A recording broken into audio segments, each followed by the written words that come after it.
Manaw na ang aktor na si Ricky Davao ngayong Huwebes sa edad na 63.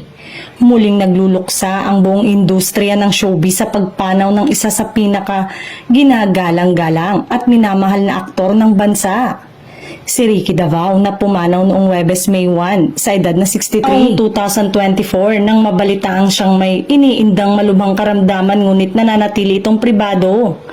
Huling nasilayan si Ricky sa entablado ng Silver Lining Detox, isang musical na muling nagpamalas ng kanyang walang kupas na dedikasyon sa sining. Kilalang kilala sa kanyang lalim at tahimik na lakas sa pag-arte.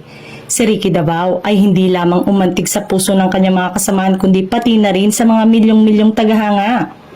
Matatanda ang kamakailan lamang ay magkasunod na pumanaw ang mga haligi ng showbiz na sina Nora Honor at Pilita Corrales.